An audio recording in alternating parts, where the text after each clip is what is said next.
पूरे भारत में कहीं भी कभी भी सबसे कम किराए पर बुक करें वन वे टैक्सी rahultravels.com पर।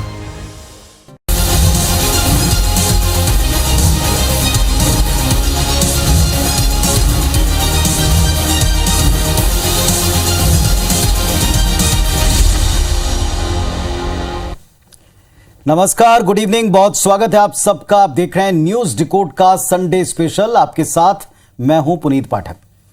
उम्मीद करते हैं कि आपका संडे काफी अच्छा बीता होगा। और न्यूज डिकोड में जो हमारा स्पेशल एडिशन है, इसमें आज हम जिन मुद्दों की तह तक जाने की कोशिश करेंगे वो मुद्दे बेहद जरूरी हैं, बहुत खास हैं। हमारा यह मानना है कि आज का स्पेशल एडिशन आपको खास तौर पर देखना चाहिए और जरूर देखना चाहिए। और ऐसा हम क्यों कह रहे हैं, ये आप अंत तक देखेंगे तो जरूर समझेंगे। आज के इस बुलेटिन की शुरुआत, स्पेशल एडिशन की शुरुआत हम महान कवि कबीर को याद करते हुए कर रहे हैं। आज ये बहुत जरूरी हो गया।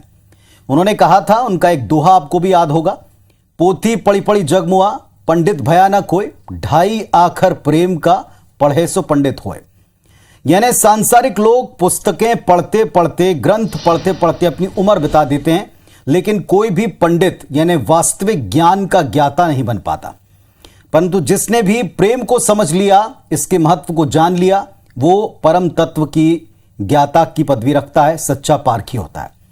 सालों पहले कबीर ने एक छोटे से दोहे में, दो पंक्तियों में कितनी गहरी और कितनी सच्ची बात कही। वाकई प्रेम सृष्टि के रचयिता परमात्मा से हो या उनके क्रिएट किए गए, उनके सृजित किए गए अपने किसी व्यक्ति से, प्रियजन से, वो अलौकिक है, दिव्य है। प्रेम के लिए अंग्रेजी में एक शब्द इस्तेमाल होता है, वो है लव। प्रेम यानी लव। चलिए अब एक और शब्द जिसके बारे में हम चर्चा करेंगे, क्यों हम जोड़ रहे हैं ये आपको पता चलेगा। एक और शब्द है, वो है जिहाद। ऐसा हो नहीं सकता कि आपने ये शब्द ना सुना हो। बड़ा ही पवित्र शब्द है, ये हम आपको कह सकते हैं। जिहाद के दो तीन अर्थ होते हैं। पहला अर्थ होता है प्रयत्न करना, दूसरा अर्थ होता है धर्म के लिए युद्ध करना, और तीसरा अर्थ होता है अपनी इंद्रियों को वश में करना।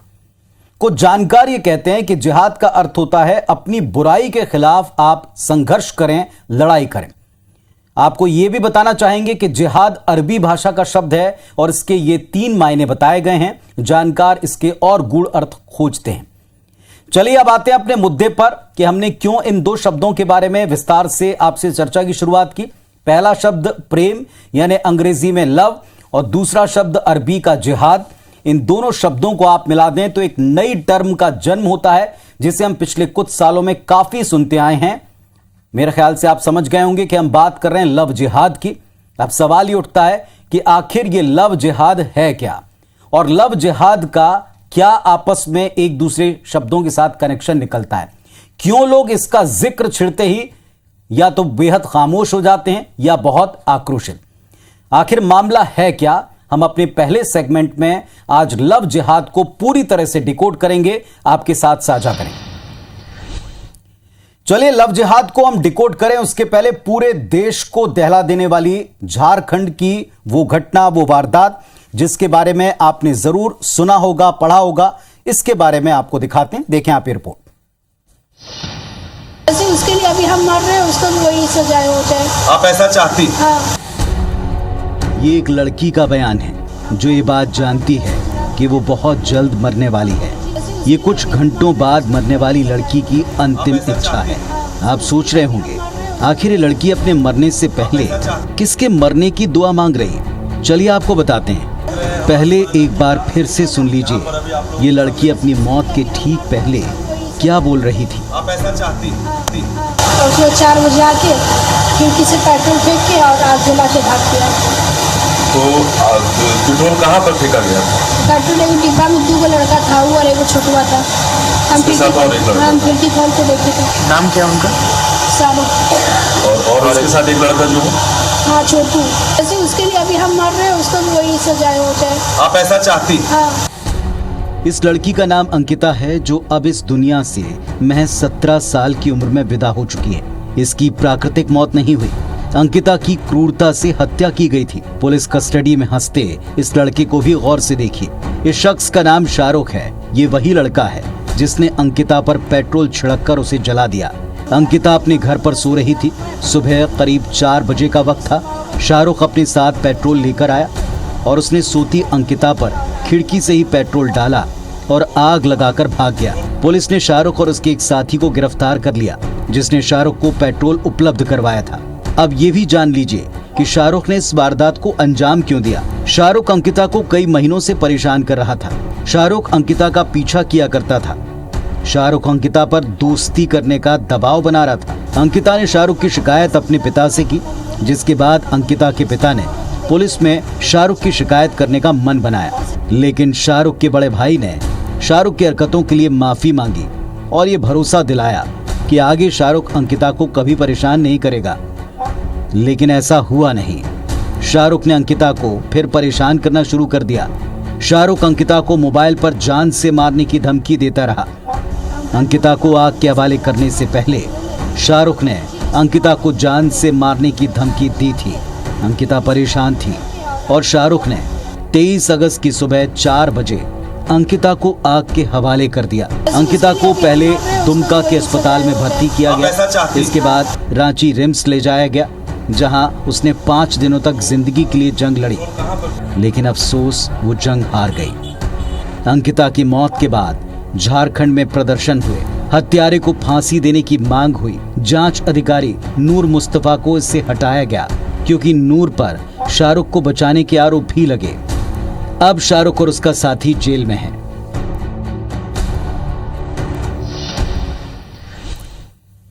तो आपने देखा कि कैसे एक मासूम जिंदगी को आग में स्वाहा कर दिया गया।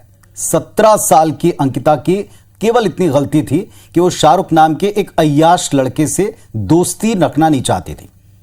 एक ऐसा ही मामला पिछले दिनों दिल्ली में भी आपने देखा सुना होगा। 2 दिन पहले का यह मामला है, जिसमें अरमान अली नाम का एक लड़का 16 साल की नैना नाम की छात्रा को गोली मार चुका है। 2 साल पहले अरमान अली ने सोशल मीडिया पर हिंदू नाम से अपना एक अकाउंट क्रिएट किया। नैना से उसकी दोस्ती हुई। जब नैना को यह पता चला कि यह दरअसल अरमान अली हैं और उसको धोखा दे रहा है, तो नैना ने उसके साथ बातचीत बंद कर दी, दोस्ती तोड़ दी और इसके बाद अरमान अली ने नैना को आखिरकार गोली मार दी। दिल्ली पुलिस ने अरमान अली को गिरफ्तार किया। सुनिए जरा नैना के पिता का इस पूरे मामले पर क्या कहना है।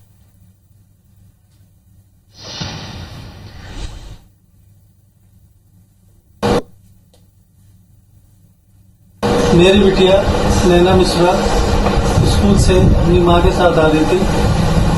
एक अली नाम का मुस्लिम लड़का जो काफी दिनों से उसके आगे पीछे उसे तंग करता था, वो कल स्कूल से घर आते वक्त पीछे से उसने गोली मार दी। तो दरअसल हम बात कर रहे थे झारखंड की बात चल रही थी। दुमका में अंकिता की हत्या करने वाला शाहरुख, उसे पेट्रोल उपलब्ध कराने वाला आरोपी नईम, इसके बारे में बाद में जांच में कुछ और बड़े और सनसनीखेज खुलासे हुए। देखें आप।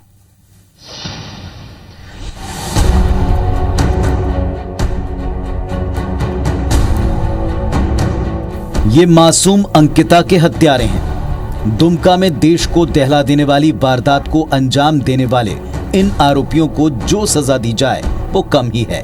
पुलिस अंकिता हत्याकांड की जांच कर रही है और अब तक की जांच में कुछ चौंकाने वाले खुलासे हुए हैं। पुलिस को शक है कि आरोपियों के प्रतिबंधित बांग्लादेशी संगठन अंसार उल बांग्ला से संबंध है। पुलिस के मुताबिक आरोपी नईम के मोबाइल रिकॉर्ड से ये जानकारी मिली कि वो अंसार उल बांग्ला से प्रभावित है। मोबाइल पर संगठन की गतिविधियों को देखा करता था। नईम ने एक लड़की को अगवा किया था। अंकिता हत्याकांड के सुर्खियों में आने के बाद नईम से पीड़ित लड़की भी मीडिया के सामने आई। पीड़िता के मुताबिक एक दिन जब वो अपने घर के सामने गली में खड़ी थी तो नईम ने बाइक पर बिठाकर उसे अगवा कर लिया। अगवा कर वो अपने घर ले गया और एक कमरे में कैद कर दिया। उस दौरान जबरन धर्म परिवर्तन और निकाह का दबाव बनाया। मना करने पर जान से मारने की धमकी दी और दुबई में रहने वाले अपने भाई के पास बेच देने की भी धमकी दी। बाद में परिजनों की शिकायत पर दुमका नगर थाना पुलिस ने मोहम्मद नईम के चंगुल से उसे छुड़ाया। मामले में उसके विरुद्ध प्राथमिकी दर्ज करने के साथ पॉक्सो एक्ट के तहत कार्रवाई हुई। इसी प्राथमिकी के आधार पर उसे जेल भेजा गया था। लेकिन जब वो जमानत पर जेल से निकला तो पीड़िता और उसके परिवार पर केस वापसी का दबाव बनाने लगा।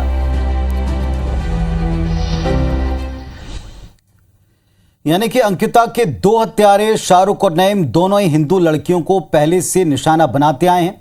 चलिए अब झारखंड में प्रतिबंधित संगठन कैसे लव जिहाद को अंजाम दे रहे हैं, जरा इस बात को विस्तार से समझते हैं, डिकोड करते हैं। दुमका में एक नाबालिग को जिंदा जलाकर मार देने की घटना के बाद दुमका के डंगालपाड़ा, सानी डंगाल, जरुआडीह और बंदर जोड़ी में कई ऐसी लड़कियां सामने आई हैं जिनकी सिसकियां सुनने वाला कोई नहीं।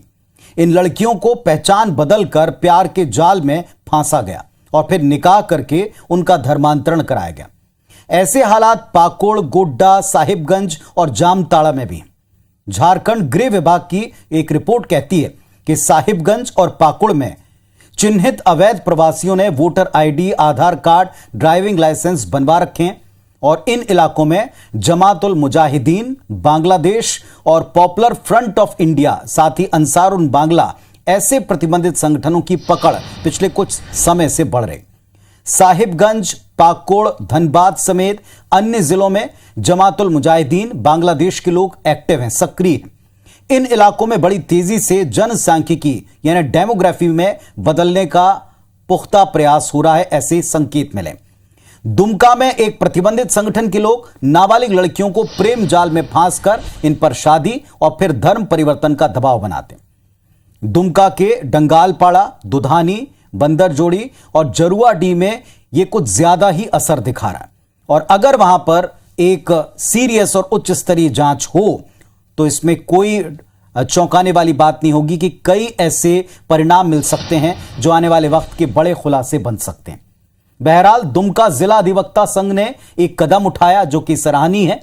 उन्होंने अपने इलाके की एक बेटी की हत्या की निंदा की और दोनों आरोपियों का केस न लड़ने का फैसला किया। अधिवक्ता संघ के अध्यक्ष हैं विजय कुमार सिंह। उन्होंने मीडिया से कहा है कि संघ ने यह फैसला सर्वसम्मति से किया है कि आरोपियों का केस कोई नहीं लड़ेगा, यानी उनकी पैरवी कोई नहीं करेगा। चलिए आज हम बहुत ही संवेदनशील विषय पर चर्चा कर रहे हैं और पूरी जिम्मेदारी से कर रहे हैं। लव जिहाद ये एक ऐसा विषय है जिसको लेकर पिछले कुछ साल में देश में बड़ा बखेड़ा होता रहा, बड़ा विवाद खड़ा होता रहा, जहां एक पक्ष ये कहता है कि लव जिहाद होता है और इसको रोकना बहुत जरूरी है, दूसरा पक्ष कहता है कि लव जिहाद जैसी कोई चीज ही नहीं है और यह सिर्फ लोगों के बीच में नफरत फैलाने का एक षड्यंत्र मात्र है। तो अब लव जिहाद के जो दोनों पक्ष हैं इनको विस्तार से समझें, इन्हें डिकोड करते हैं। जैसा हम आपको बता ही चुके हैं कि लव जिहाद मूलतः दो शब्दों से मिलकर बना है, एक लव, दूसरा जिहाद। लव का आप मतलब निकालेंगे तो अर्थ बड़ा सिंपल है, प्रेम, प्यार, और जिहाद एक अरबी भाषा का शब्द है जिसका अर्थ होता है संघर्ष करना, जिसका मतलब होता है किसी मकसद को पूरा करने के लिए अपनी पूरी ताकत लगा देना। यानी सिंपल भाषा में लव जिहाद को आप ऐसे समझ सकते हैं कि किसी लड़की को अपना कोई खास मकसद पूरा करने के लिए अपने प्यार के जाल में फांसना, उसका धर्म परिवर्तन कराना, इसे हम लव जिहाद कहते हैं, जो अक्सर विवादों में आता है। जो भी लोग लव जिहाद को मानते हैं उनका यह कहना है कि मुस्लिम युवक जानबूझकर हिंदू लड़कियों को अपने प्यार के जाल में पहचान छिपाकर फांसते हैं और फिर उनका धर्म बदलवाते हैं और इसके पीछे उनका मकसद अपने धर्म का विस्तार होता है या फिर अपने और मंसूबों को पूरा करना। दूसरी तरफ मुस्लिम समाज से जुड़े लोग इस बात का खंडन करते आए हैं और इसे सरासर गलत आरोप बांधते हैं।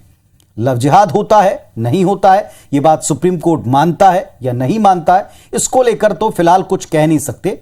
लेकिन अखिला उर्फ हादिया केस की सुनवाई के दौरान सुप्रीम कोर्ट ने यह जरूर कहा था कि जिस तरह इंटरनेट गेम ब्लू व्हेल, जो एक समय बड़ा चर्चा में आया, इसमें किसी लड़के लड़की को टास्क मिलते हैं और आखिर में सुसाइड करना होता है, उसी तरीके से आजकल किसी को भी किसी खास पर्पस, मकसद के लिए राजी करना थोड़ा आसान हो। एक हिंदू परिवार में जन्मी अखिला पहले मुस्लिम धर्म अपनाकर हादिया बनी और फिर एक मुस्लिम शख्स शफीन के साथ में उसने शादी कर ली। तब इस मामले को लव जिहाद के तौर पर पेश किया, प्रचारित किया। इस मामले में अखिला और हादिया के माता पिता ने आरोप लगाया कि उनकी बेटी को आतंकी संगठन ISIS में फिदायीन बनाने के लिए लव जिहाद का सहारा लिया गया। हालांकि बाद में सुप्रीम कोर्ट ने अपने फैसले में कहा था कि यदि हादिया को इसमें कोई दिक्कत नहीं है, उसको पता है कि उसने क्या किया, तो फिर यह मसला ही खत्म हो जाता है, यह मामला ही खत्म, कोई मामला बनता नहीं। लेकिन जहां तक लड़के के क्रिमिनल बैकग्राउंड की बात है तो उसकी पुलिस जांच कर ले, लेकिन शादी की जांच या प्रेम की जांच, इसका अधिकार किसी को नहीं तब तक जब तक इसमें दोनों की सहमति है, दोनों की जानकारी। तो आपने लव जिहाद के सभी महत्वपूर्ण पक्षों को जान लिया है। अब आपके मन में ख्याल जरूर उठ रहा होगा कि देश के इतने सारे राज्य हैं, तो देश के राज्यों में अलग अलग सरकारों ने लव जिहाद को रोकने के लिए अब तक क्या किया है, इस बात को भी हम डिकोड करते हैं। लव जिहाद एक सीरियस इशू है, ये सब मानते हैं, लेकिन इसको लेकर सबसे पहले उत्तर प्रदेश की सरकार ने एक अलग कानून बनाया, गैर कानूनी धर्मांतरण विधेयक 2020, इसको लागू भी किया। इस कानून के तहत किसी का शादी के बाद या पहले जबरन धर्म परिवर्तन करने पर गैर जमानती धाराओं में केस दर्ज करने और 10 साल की कड़ी सजा का प्रावधान। हालांकि भारत के कई राज्यों में जबरन धर्म परिवर्तन को लेकर सख्त कानून बने हुए हैं।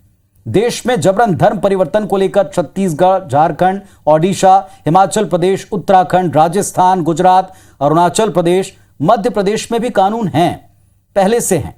दरअसल लव जिहाद को लेकर लोगों के बड़े अलग अलग मत हैं, डिफरेंट ओपिनियंस हैं। हमारे देश में ऐसे अनेक मामले सामने आ चुके हैं जहां एक मुस्लिम लड़के ने हिंदू लड़की को अपने प्यार के जाल में फंसाने के लिए अपना धर्म, अपनी पहचान छिपाया, खुद को हिंदू बताया और प्यार किया या शादी तक संबंधों को बनाते हुए नजर आए। इसके अलावा ऐसे भी मामले सामने आते रहे जहां शादी के तुरंत बाद इच्छा के विरुद्ध लड़की का धर्म परिवर्तन करा दिया जाता है। हमारे देश में कई लड़कियों ने मीडिया के सामने आकर बताया कि कैसे उनके साथ धोखा हुआ। हम तो यह कहना चाहेंगे, लव जिहाद अफवाह है, ऐसा कहना दरअसल सच से आंखें चुराने जैसा होगा।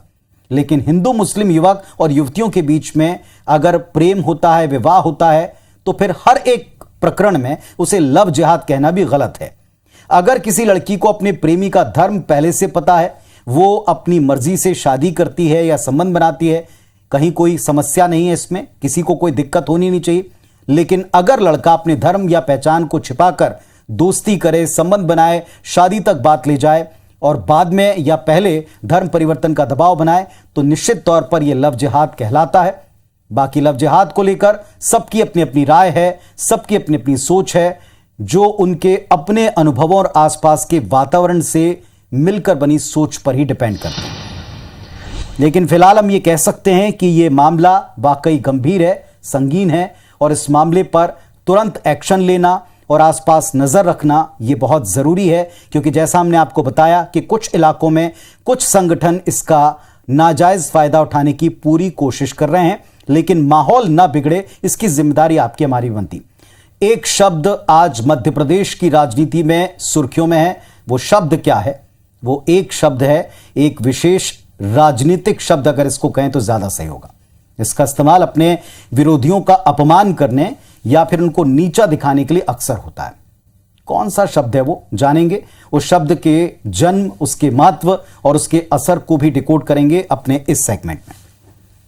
इसे आप संयोगी मान सकते हैं कि आज हम अपने दूसरे सेगमेंट का आगाज भी महान कवि कबीर दास के एक और दोहे से, एक और रचना से कर रहे हैं।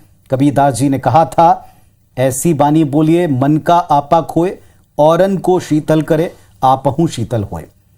इस दोहे के माध्यम से कबीरदास दरअसल ये सीख देते हैं, कहना चाहते हैं कि मनुष्य को ऐसी वाणी बोलनी चाहिए जिससे सुनने वाले व्यक्ति का गुस्सा कम हो तथा मन में शीतलता का अनुभव करे। ऐसा करने से न केवल सुनने वाले व्यक्ति का मन शांत और शीतल होगा, बल्कि आपका भी मन शीतल होगा, आपको भी मन में शांति प्राप्त होगी। कबीरदास जी ये कहना चाहते हैं कि अगर किसी ने क्रोध में कुछ कह दिया तो उसका जवाब मीठी वाणी से देना चाहिए।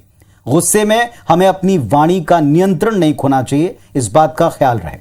जब आप मीठा बोलते हैं तो सुनने और बोलने दोनों व्यक्तियों को एक शीतलता का एहसास होता है। मीठी वाणी से आप किसी के ऊपर विजय प्राप्त कर सकते हैं, उसका मन जीत कर कुछ भी करा सकते हैं। क्रोध पर विजय प्राप्त करना और क्रोध की स्थिति में अपनी वाणी पर नियंत्रण करना, यह असल विजय है। पर साहब, ये तो कबीरदास जी के आदर्शों की बात है, एक आदर्श स्थिति है जिसे लोग सुनते हैं, समझते भी हैं, लेकिन व्यवहार में इसको पालन शायद नहीं कर पाते। बात अगर सियासत की करें तो यहां तो विरोधी दल एक दूसरे पर जितने व्यंग बाण छोड़ें, जितना कड़वा आरोप लगाएं, उतना वो कामयाब माना जाता है। नेता अपने विरोधी का जितना अपमान कर सकते हैं करते हैं, और ऐसा सभी दल करते हैं। कोई दल का एक हिस्सा इससे अछूता नहीं। शुक्रवार को मध्य प्रदेश के गृह मंत्री ने एक बार फिर से टुकड़े टुकड़े गैंग शब्द का इस्तेमाल किया। अब ये टुकड़े टुकड़े गैंग पहली बार तो नहीं सुना, पर यह है क्या? राजनीति में विरोधियों को कैसे अपमानित करने का नया ट्रेंड सा चला है? वो कौन से ऐसे शब्द हैं जो विरोधियों को परास्त करने के लिए राजनीतिक शब्दकोश में इस्तेमाल किए गए या शामिल किए गए? इन सबको आज हम डिकोड करेंगे अपने सेगमेंट में। लेकिन उसके पहले मध्य प्रदेश के गृह मंत्री नरोत्तम मिश्रा ने दरअसल कहा क्या, किनके लिए कहा, किस मौके पर का, ये देख लें आप।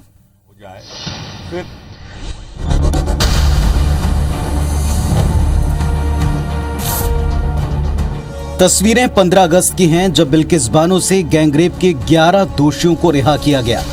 जघन्य अपराध के दोषियों की रिहाई और मिठाई खिलाकर उनका स्वागत करने पर तीखी प्रतिक्रिया सामने आई, जो अब तक जारी है।